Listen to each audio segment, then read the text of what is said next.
پھر باقی مذاہب آئے ہیں، تو ان میں بھی ہمیں یہ باتیں جو ہیں گے اس طرح کے میتھولوجی میں یہ ساری چیزیں ہمیں مل جاتی ہیں۔ اچھا، جو بڑے مذاہب major religions of the world ہیں، جن میں قدیم ترین مذہب ہندوازم کہلاتا ہے، اور پھر اس کی شاخوں میں بدھزم ہے، پھر جینزم ہے، اور اسی سے پھر آگے چل کے سکھزم جو ہے وہ بھی اسی سے ڈیولپ ہوا، ایوالو ہوا۔ دوسری جو کیٹیگری ہے تو اس کو کہتے ہیں کہ بھئی یہ سامی مذاہب ہیں۔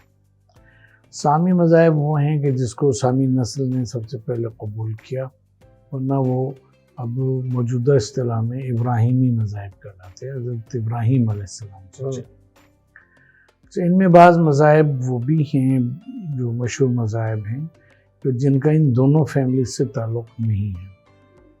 فیملی سے تعلق ہونے کا مطلب یہ ہے کہ جیسے ہم ہندوازم کو لیتے ہیں تو بدھزم اس میں سے نکلا آف شوٹ ہے، سکھزم اس میں سے نکلا، جینزم اس میں سے نکلا، لیکن مثلا زوریسٹرنزم ہے، زوریسٹرنزم کسی ایسی شاخ سے نہیں نکلا، نہ اسلام سے نکلا ہے اور نہ کسی ایسی دوسری شاخ سے نکلا ہے، بلکہ وہ کلچرلی ایران میں پلا بڑھا، اور اس کی جو وہ ہیں آف شوٹس وہ بھی ساری کی ساری جو ہیں وہ بیبلونین اس سے جا کے مل جاتی ہیں، مصری تہذیب سے جا کے مل جاتی ہیں، جہاں یزداں اور اہرمن دو قوتوں کا تصور جو ہے ہم کو ملتا ہے۔ اب جب ہم توحید کی بات کرتے ہیں تو توحید کا مطلب یہ ہے کہ یہ لفظ زیادہ تر اللہ کی صفات سے متعلق ہے، کہ خدا کے موجود ہونے کا تصور کیا ہے اور پھر اس کے ساتھ اس کی صفات کا تصور کیا ہے۔ اب مثلا بدھزم میں خدا کا تصور نہیں ہے، بدھزم یہ کہتا ہے کہ اور نہ آخرت کا تصور ہے۔ بدھزم کی تعلیم یہ ہے کہ اگر کسی نے نروانہ حاصل کر لی، نجات حاصل کر لی، تو وہی اس کا الٹیمیٹ گول ہے، ٹھیک ہے۔ باقی وہ بھگوان، بھکشو اور یہ وہ جو ساری اصطلاحات چلتی ہیں ان کے اوپر اتنا زور نہیں دیتے، بلکہ سیلف ریلائنس پہ اور کہنا چاہیے کہ کلچرائزیشن پہ کہ آپ اپنے نفس کو کریں، اور یہاں تک کہ آپ اطمینان اور نجات پا جائیں، تو ان کے وہاں تصور نہیں۔ اسی طرح سے جینزم میں ہم دیکھتے ہیں تو جینزم میں بھی خدا کا کوئی ایسا واضح تصور نہیں ہے، لیکن یہ ہے کہ کیونکہ دونوں ہندوازم سے نکلے ہیں، لہذا اس کے متعدد خدا جو ہیں ان کا بہرحال پرتو جو ہے وہاں پایا جاتا ہے، اور وہ صفات کی حد تک لیکن مجسم صورت میں مختلف مذاہب میں ہمیں موجود نظر آتے ہیں۔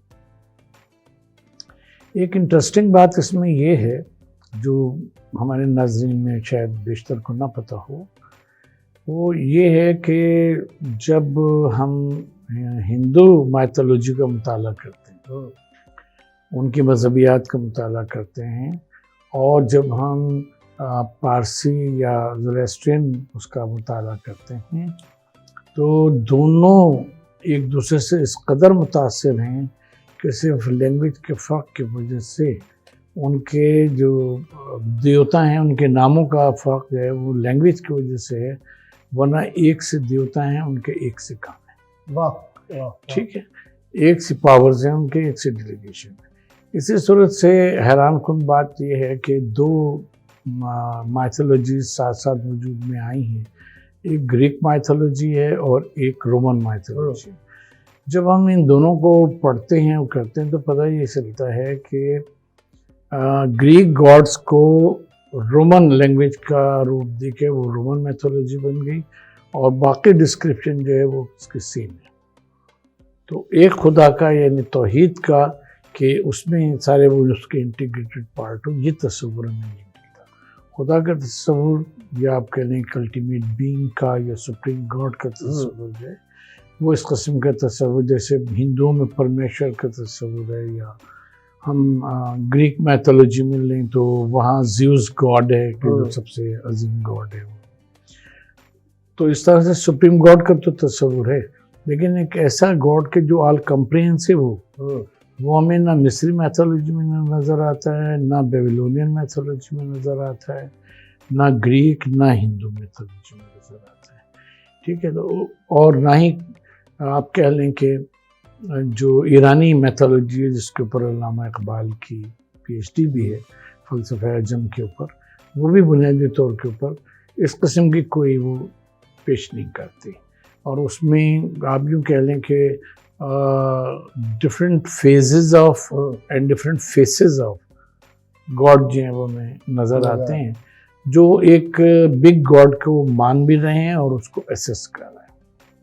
جب آپ سامی مذاہب کے اس میں آتے ہیں تو سامی مذاہب میں یا ابراہیمی مذاہب میں، کیونکہ حضرت ابراہیم علیہ السلام تو ہمارے عقیدے کے مطابق، مسلم عقیدے کے مطابق تمامی جو انبیاء اور رسول تھے وہ توحید کے ہی پرچار کرنے والے تھے. لیکن جیسے ہمیں حضرت نوح علیہ السلام کی تعلیمات کی کوئی تفصیل علیحدہ سے نہیں ملتی. نوحدک لا جو ہے وہ علیحدہ دریافت ہوا ہے، اس کی تختیاں بھی دریافت ہوئی ہیں، لیکن وہ بیسک معلومات کے اوپر.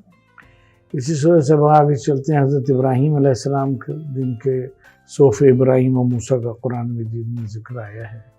تو حضرت ابراہیم علیہ السلام کا ایسا کوئی صحیفہ جو ہے وہ اس وقت ایگزسٹ نہیں کرتا. جو کتابیں حضرت ابراہیم علیہ السلام سے منسوب کی گئیں یا دیگر انبیاء سے، ان کو سوڈو ایپیگرافا کہا جاتا ہے خود بیبلیکل اسکالرشپ میں، جس کا مطلب ہے کہ یہ کتابیں ہیں جو بعد میں لکھی گئیں اور وہ ان سے منسوب کر دی گئی. تو اس طرح کی بہت ساری کتابیں ہیں جو مختلف انبیاء سے منسوب ہیں، اور لیکن یہ کہ وہ کینونائز نہیں ہوئی، یعنی بائبل میں شامل نہیں کی گئی. تو ان میں ہمیں ایک تصور جو ہے وہ نظر آتا ہے، اور وہ ایک خدا کا تصور ہے جو خاص طور پہ اگر ہم اب بائبل کی پہلی 5 کتابیں جو پینٹیٹیوش کہلاتی ہیں اس میں ہمیں ملتا ہے. تو ان 5 کتابوں میں ایک گاڈ ہے جس کو کہنا چاہیے کہ وہ گاڈ جو ہے وہ ایک پریجوڈس گاڈ ہے کہ جو فیور کرتا ہے بنی اسرائیل کو. ٹھیک ہے. انہیں کو احکام بھی دیتا ہے، اور نہ ماننے کی صورت میں انہیں پہ عذاب بھی نازل کرتا ہے، سب کرتا ہے، اور فیور بھی جو دیتا ہے مختلف انبیاء کے ذریعے سے. تو وہ جیلس گاڈ جو ہے، ہم ان کی اصطلاح میں کہہ رہے ہیں، وہ جیلس گاڈ جو ہے وہ بنی اسرائیل کا گاڈ ہے. اور یہ وہی گاڈ ہے کہ جو حضرت ابراہیم سے چلا آ رہا ہے.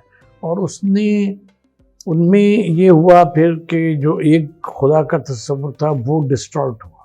صحیح. وہ ڈسٹارٹ کیسے ہوا؟ وہ ڈسٹارٹ ایسے ہوا کہ جب بنو خز نسل نے حملہ کیا یروشلم پہ، اس کو سب کو تباہ کیا، اور اب بنی اسرائیل کو قید کر کے یہ بابل لے گیا، اور وہاں یہ قید رہے، وہ سب رہا. تو یہ اصول ہے معاشرت کا کہ جب دو قومیں آپس میں ملتی ہیں، رہتی ہیں ساتھ، تو ایک دوسرے کے اثرات کو قبول کرتی ہیں. تو جو بیبیلونین مائتھولوجی تھی اور پینتھیون تھا، یعنی گاڈز کا تصور، مجلس خداؤں کی مجلس تھی، وہ تصور، پینتھیونز کا تصور جو تھا وہ لیا، اور اس طرح سے یہودیوں میں بھی بت پرستی اور یہ چیزیں شروع ہوئیں. جس کو پھر جب یہ واپس آئے، جب خسرو نے وہاں حملہ کیا اور اس کو بابل وغیرہ کو اپنے کنٹرول میں لیا ہے، اس وقت اس نے کہا کہ بھئی بابل سے کہ تم لوگ اپنے علاقوں میں واپس جاؤ، اور وہاں جو بھی تمہیں مذہبی تعلیمات ہیں ان کے ریوائول کرو. رہے یہ اسی کے انڈر میں زیرس کے، لیکن یہ کہ انہوں نے اپنی ایک وہ قائم کی. تو اس وقت پھر ریوائول ہوا تھیولوجی کا بھی، خدا کے تصور کا، ایک خدا کے تصور کا. اور اولڈ ٹیسٹمنٹ میں جو کتابیں ہیں، کتابیں بک آف عزرا اور نہمیہ، وہ پوری پکچر کھینچتی ہے کہ کس طرح سے مذہب ریسٹارٹ ہوا اور کس طرح سے پھر ریسٹور کیا گیا. اچھا، اس کی تفصیل میں ہم نہیں جائیں گے کیونکہ ابھی آگے بہت ساری چیزیں. لیکن جو ایک اہم چیز ہے وہ یہ ہے کہ حضرت یوشع کی طرف جو حضرت موسیٰ کے نائب بیان کیے جاتے ہیں، حضرت یوشع کی طرف جو صحیفہ منسوب ہے اور بائبل کے سورسز ہیں، اس میں واضح طور کے اوپر کنڈم کیا گیا ہے ان یہودیوں کو کہ جو بت پرستی میں اور اس میں مبتلا ہو گئے تھے، اور دوبارہ گویا تھیولوجی کو یا کانسیپٹ آف گاڈ کو اور اس کے ایٹریبیوٹس کو دوبارہ پیوریفائی کرنے کی وہاں کوشش کی گئی ہے. تو یہ کہانی ہے کہ جو سامی مذاہب میں آگے چلتی ہے یا ابراہیمی مذاہب میں آگے چلتی ہے، یہاں تک کہ ہم پہنچ جاتے ہیں پھر کہ حضرت مسیح علیہ السلام کا تصور آتا ہے. اور حضرت مسیح علیہ السلام کی ہمارے عقیدے کے، مسلمانوں کے عقیدے کے مطابق تو انجیل کا وہ ہے. لیکن جو ان کی بنیادی طور پہ تھیولوجی تشکیل پائی ہے، اس میں دو باتیں سمجھنے کی ہیں ناظرین کے لیے. وہ یہ ہے کہ حضرت مسیح علیہ السلام نے بائبل کی جو یعنی اولڈ ٹیسٹمنٹ کی بکس تھیں، تورات جس کو کلیکٹیولی کہا جاتا تھا، حالانکہ تورات پہلی 5 کتابیں تورات ہیں، باقی تورات نہیں ہیں. تو بہرحال وہ جو تھا اس کو ہی سب کی تصدیق کی ہے حضرت مسیح نے، اس کو کنڈم نہیں کیا. ٹھیک. تو جو یہودی تصور تھا وہ تو اپنی جگہ کے اوپر انہوں نے لیا جی، لیکن کیونکہ پہلا جو چرچ ہے وہ گریک چرچ ہے، سب سے پہلا عیسائی چرچ قائم ہوا یونان میں. صحیح. ٹھیک ہے. اور پھر وہی پھیلا ہے شام میں، مختلف چرچز جو تھے وجود میں. تو وہاں کی اپنی جو سوشل کنڈیشنز تھیں اور تھیولوجی تھی، اس نے پھر عیسائیت کے اس کے اوپر اثر ڈالا، فیتھس کے اوپر اس کی انٹرپریٹیشن پہ اثر ڈالا. اب وہ اثر اس طرح سے ڈالا کہ جس وقت ان علاقوں میں عیسائی پنپ رہے تھے تو ان کے پاس اولڈ ٹیسٹمنٹ کا، جس کو ہم لوگ ہیبرو ٹیسٹمنٹ کہتے ہیں، اس کا کوئی اوریجنل لینگویج میں نسخہ نہیں تھا، بلکہ لیٹن ترجمے تھے. اور اس میں انہوں نے اپنی طرح سے فادرز نے سمجھانے کی کوشش کی کہ خدا یہ کہتا ہے، خدا وہ کہتا ہے، خدا وہ کہتا ہے. اور پھر سرمنز کا سلسلہ تھا، جیسے پولس رسول کے خطوط ہیں اور دوسرے اور سرمنز ہیں، ان کی کتابیں بھی. تو اس طرح سے ایک گریک کہنا چاہیے انوائرمنٹ میں اور اس میں ایک نئی تھیولوجی وجود میں آئی کہ جو یہاں سے نکلی تھی. ٹھیک ہے. جو ہیبرو تھیولوجی سے اس سے نکلی تھی، لیکن علاقائی اثر کے تحت وہ دوسری تھیولوجی میں گویا کہ تبدیل ہو گئی. اچھا، اب ہم اس سے اور آگے اگر بڑھیں تو گریک تھیولوجی کا جو اثر ہے بنیادی طور پہ دیکھیے، جب ٹیسٹمنٹ یعنی حضرت مسیح علیہ السلام کی جو پیدائش ہے، دو کہنا چاہیے کہ قبل مسیح جو کیلنڈر ہم لیتے ہیں تو 2 قبل مسیح میں ہوئی. اسی زمانے میں اس سے تھوڑا پہلے ایک یہودی فلاسفر تھا، اس کا نام تھا فیلو دا جوڈیا. فیلو دا جوڈیا جو تھا وہ گریک جاتا ہے، وہ اسکندریہ میں تھا، اسکندریہ میں بھی یہودیت تھی. وہ گریک جاتا ہے اور وہاں وہ گریک فلاسفی کو حاصل کرتا ہے. اور گریک فلاسفی کو جب وہ حاصل کرتا ہے تو عجیب بات ہوتی ہے کہ وہ کوشش کرتا ہے کہ بائبل کی جو پہلی 5 کتابیں ہیں ان کو گریک فلاسفی کے تناظر میں اور ان کے آرگومنٹس کے ساتھ اس کو انٹرپریٹ کریں. تو اس طرح سے گریک فلاسفی کا اثر جو ہے وہ یہودی جو یا آپ کہہ لیں کہ ہیبریو تھیولوجی ہے اس کی انٹرپریٹیشن پہ پڑتا ہے، اور وہ پھر تبدیل ہونا شروع ہوتی ہے اپنے ڈائنامکس میں. اتنے میں جو کرسچن تھیولوجی ہے وہ سامنے آ جاتی ہے، چرچ بن جاتا ہے، گریک میں ہی چرچ بنتا ہے اور وہیں اس کی تبلیغ شروع ہوتی ہے. تو وہاں سے یعنی فیلو کی تعلیمات یا یہودیت کی وہ تعلیمات جو ہیلینائز تھیں، جس کو کہتے ہیں ہم لوگ اصطلاحاً، یا گریک جن کے اوپر وہ تھا اثر تھا، وہ چیزیں جو تھیں وہ عیسائی تھیولوجی میں بھی آتی. اور عجیب بات ہے کہ یہ جو تھیولوجی کریٹ ہوئی، اسی میں پھر یہ جو ٹرینٹی کا تصور آتا ہے یا حضرت مسیح کے خدا ہونے کا تصور آتا ہے، یہ اسی گریک جو تھاٹ ہے وہاں سے ہے. اس کی طرف بھی اشارہ کر دیں آپ کو کہ گریک فلاسفرز کے وہاں ایک بڑا سوال یہ تھا کہ یہ دنیا کیسے وجود میں آئی. صحیح. تو انہوں نے کہا کہ گاڈ ہے. صحیح. لیکن گاڈ نے کیسے یہ چیز کریٹ کریٹ کی تو انہوں نے کہا کہ اس نے اس کو کہتے ہیں عقل اول یا فرسٹ پریمیسز. عقل اول تھی اور عقل اول کے ذریعے سے پھر دوسری وہ پیدا ہوئی, پھر اس نے تیسری کو پیدا کیا, تیسری چوتھی, اس طرح سے ملٹیپلائی ہوئے. تو یہ جو چیز تھی اس میں انہوں نے کہا کہ پہلے 3 جو گاسپلز ہیں, انجیل متی, لوکا اور مرقس, یہ 3 علیحدہ ان کو سینوپٹک گاسپلز کہتے ہیں. اور چوتھا جو ہے گاسپل آف مارک, وہاں یہ بات کہ وہاں شروع ہی یہاں سے ہوتا ہے کہ God is the word, word was with God and this and that. ان کا وہ ورڈ کیا تھا جس سے گاڈ نے یہ کریٹ کیا سارا؟ ان کا دیٹ واز جیسس کرائسٹ. کیونکہ انسان کے الفاظ, کسی بھی شخصیت کے الفاظ اس کی ذات کا جز ہوتے ہیں, لہٰذا اب عیسیٰ علیہ السلام جو ہیں وہ گاڈ کے جز ہوتے ہیں. تو اس طرح سے یہ ایک نئی تھیولوجی جو ہے ورڈ آف گاڈ کی تھیولوجی, وہ پھر ہمیں بک آف جان سے, گاسپل آف جان سے ہمیں ملتی ہے. اور اس طرح سے یہ ٹرینٹی کا تصور, 3 خدا ہیں یا ٹرین گاڈ کے 3 ایک میں جمع ہیں, یہ تصورات جو ہیں وہ ملتے ہیں. صحیح. یہاں تک کہ 250 آ جاتا ہے, اور 250 میں نیو پلوٹینزم کا جب وجود ہوتا ہے پلاٹینس کے بعد, تو پھر تھیولوجی کی ایک نئی شکل آتی ہے. لیکن اتنی دیر تک 250 سال میں یہ اندلس میں, اسپین میں, ادھر ادھر یہ پھیل چکی تھی ساری. صحیح. اور وہاں مسلمان بھی لوگ ہو رہے تھے, مسلمس بھی وہاں, اور جو اب ابن رشد وغیرہ وہ اسی علاقے میں تھے, وہ اس کو سیکھ بھی رہے تھے, سب کر رہے تھے. اور جب انہوں نے مسلم تھیولوجی کو انٹرپریٹ کرنا شروع کیا تو اس میں یہ اثرات جو تھے وہ کیا. تو ڈاکٹر صاحب نے بڑی تفصیل سے, ماشاءاللہ سے بڑی تفصیل سے آپ نے بتایا.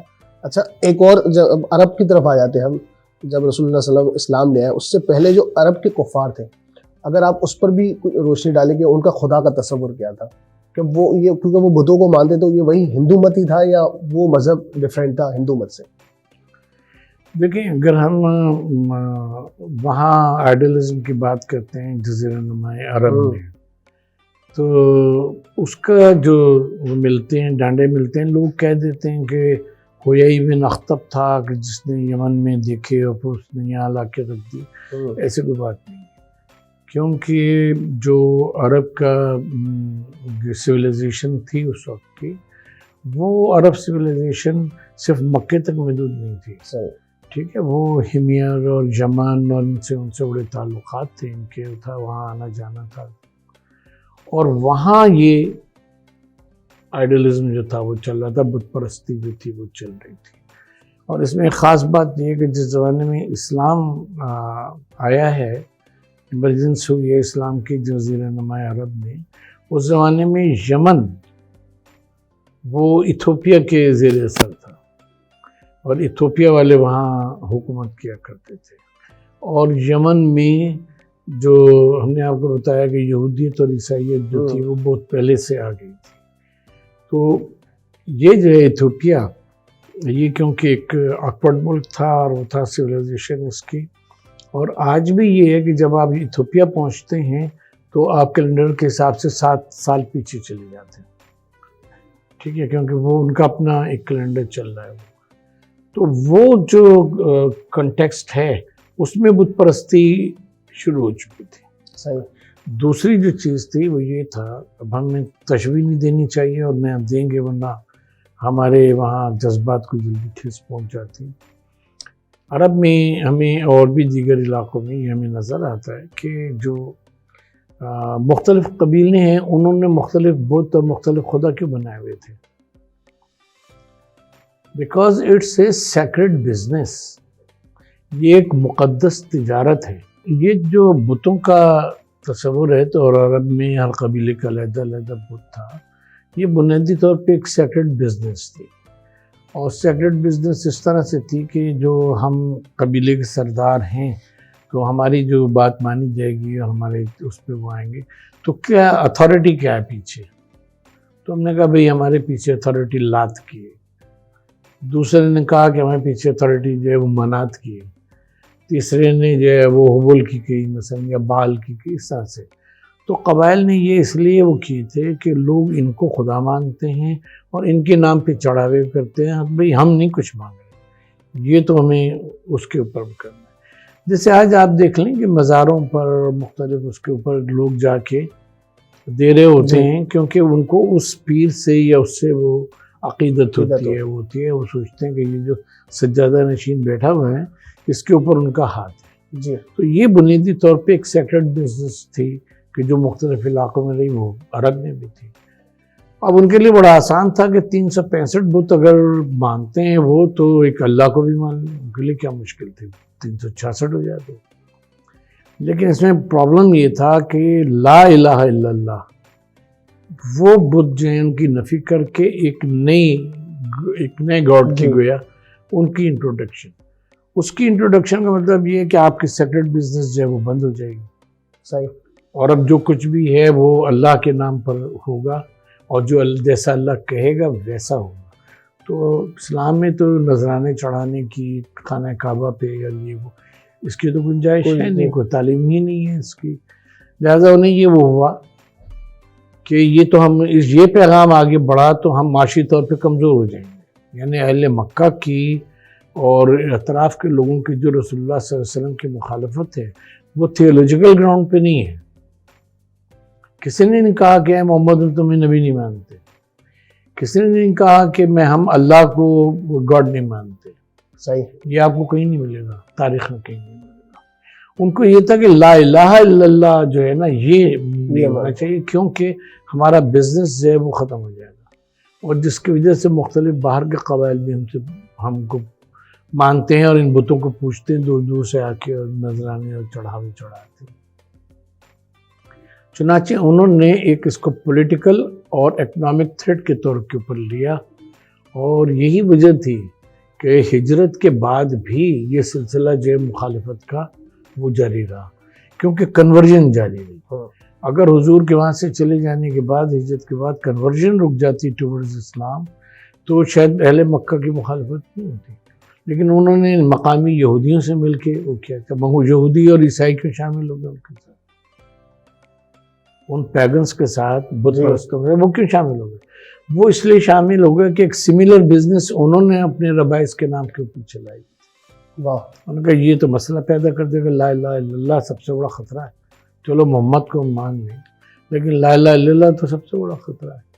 تو یہ جو اسلام کا تصور توحید ہے، بنیادی طور کے اوپر ایک پولیٹیکل انٹیگریشن اور ایک اکنامک انٹیگریشن، اور کہنا چاہیے کہ وحدت اجتماع جو ہے اس کی طرف بنیادی طور کے اوپر لے جانے والا تھا، رادر دین پرستش اور چڑھاوا۔